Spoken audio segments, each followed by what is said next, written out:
हरे कृष्णा। कई बार लोग हमारे पास आते हैं जो युवावस्था में होते हैं और बताते हैं कि वो कई प्रकार की आदतों से परेशान हैं। अब युवावस्था में कई प्रकार की आदतें, गंदी आदतें लग जाती हैं, जैसे स्मोकिंग, फिल्में देखना, पॉर्न मूवीज़ देखना, या फिर पीने की आदत।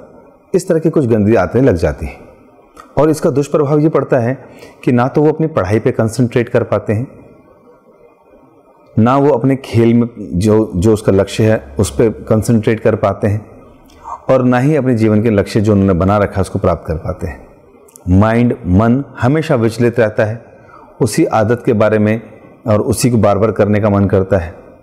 तो ये सब तब हो रही होती हैं चीज़ें जब उनको पता है कि ये फोर्सफुली उन चीज़ों में लगे हुए हैं।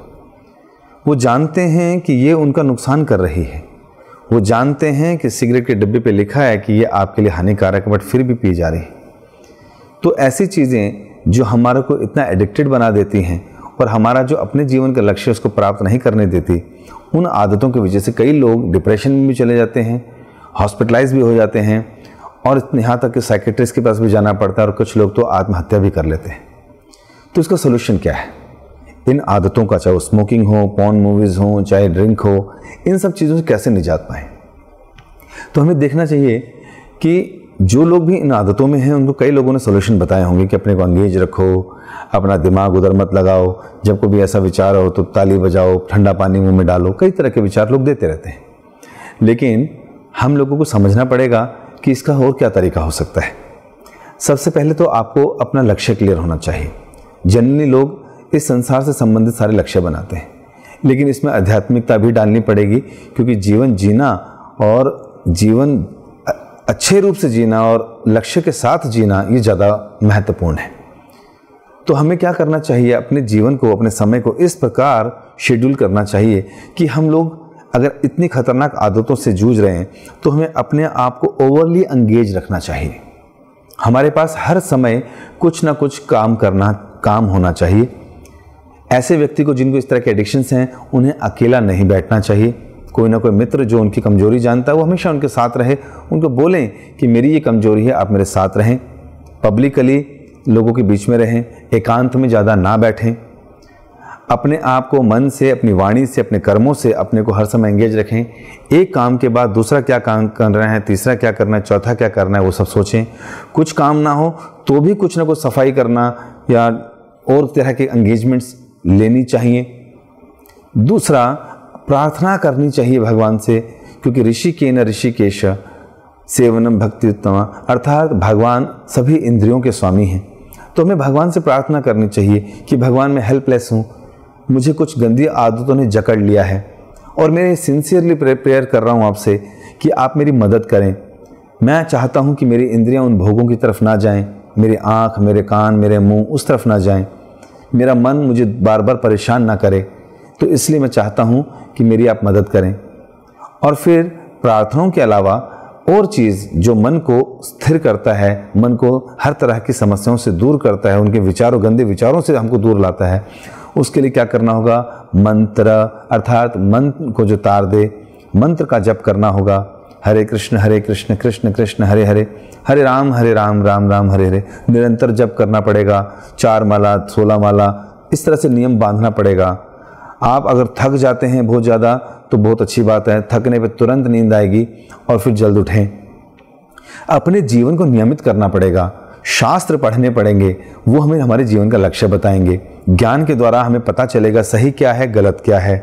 भगवत गीता कहती है हमारी 5 इंद्रियां हैं और 5 इंद्रियों के ऊपर मन है, मन से ऊपर बुद्धि है और बुद्धि के बाद आत्मा हमारा बैठा है पीछे।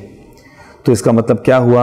अगर अभी हम लोग अपनी इंद्रियों और अपने मन के वश में हैं और बुद्धि से काम नहीं ले रहे हैं तो हमारा नुकसान हो रहा है।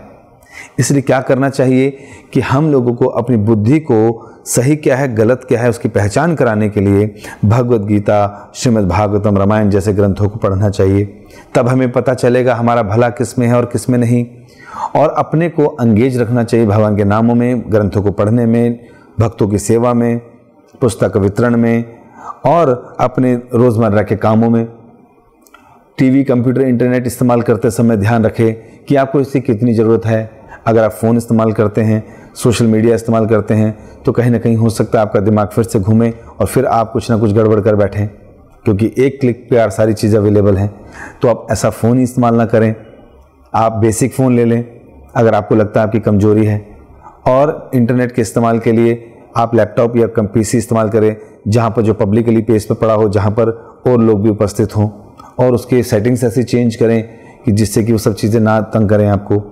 और ऐसे लोगों का संग ना करें जो लोग ऑलरेडी इन सब चीज़ों में हैं, ये सब गलत काम कर रहे हैं। उनके साथ उठना बैठना खाना बंद करें। सात्विक भोजन लेना शुरू करें, फल फ्रूट सब्जियां इत्यादि। जितना पैशनेट रजोगुनी आहार लेंगे, हमारे अंदर उतना रजोगुण बढ़ेगा, हमारी इच्छाएं उतना, मन हमारा विचलित रहेगा, उतना अधिक हम उन सब चीज़ों को करने की कोशिश करेंगे। मन विचलित रहेगा रजोगुण में, तो हम लोग चाहे कितना ही एंगेज हो जाएं, जैसे ही समय मिलेगा फिर कुछ ना कुछ सिगरेट, कुछ ना कुछ ड्रिंक या कुछ ना कुछ मूवी गलत देख लेंगे। क्या करना पड़ेगा? सतोगुण में उठना पड़ेगा, अर्थात सुबह 4 बजे उठें, स्नान करें, जप करें, गीता पढ़ें, 2-3 घंटे इसमें लगाएं, थोड़ा सा योगासन करें। उसके बाद अपने काम धंधे में निकल जाएं, पढ़ाई करें। बीच में जितना गैप है उसमें ये ना सोचें कि अब तो मैंने कंट्रोल कर लिया, अब देखते हैं क्या होता है। नहीं, माया बहुत स्ट्रांग है, मन बहुत स्ट्रांग है। जैसे ही विचार आएगा और आपने उस विचार को आते ही एकदम रिजेक्ट नहीं किया और उसको कल्टीवेट करना शुरू कर दिया, तो थोड़ी थोड़ी देर के बाद जब विचार बलिष्ठ हो जाएगा तो आपका मन फिर से उस गंदे कार्य में जा सकता है। तो क्या करना होगा? आपको अपने मन को रिजेक्ट करना पड़ेगा इस तरह के विचारों से। ऐसे मित्र बनाने पड़ेंगे जो आपकी मदद करें, जो सुबह जल्दी उठा दें, आपके साथ बैठ के जप करें, आपके साथ बैठ के कीर्तन करें, आपके साथ बैठ के पढ़ें और डिस्कशन करें। कुछ दिन अगर आप इस तरह से एंगेज हो गए तो आप देखेंगे उन पर गलत आदतों को जो है आप भूल चुके हैं। लेकिन अपने पे इतना विश्वास ना करें, क्योंकि जिस दिन आपने ऐसे विचारों को फिर से कल्टीवेट करने की कोशिश करी, किसी भी समय मौका पाते ही मन आपको फिर कहेगा कि कर ले, कोई नहीं देख रहा, इतने दिन से तो नहीं किया। तो इस तरह से आपको अपने आप को और अपने लक्ष्य को साधते हुए ठीक करना होगा। अधिक से अधिक भक्तों के बीच में रहें, अपने को एंगेज करें, मंदिरों के दर्शन करें, वहाँ पर कोई ना कोई सेवा लें।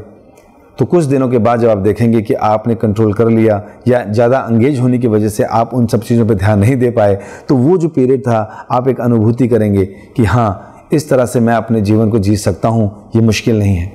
अपनी ही रियलाइजेशन के आधार पर, भगवान से प्रार्थना करने के आधार पर और भक्तों की मदद से आप उन सारी बुरी आदतों को छोड़कर आगे बढ़ पाएंगे। धन्यवाद। हरे कृष्ण।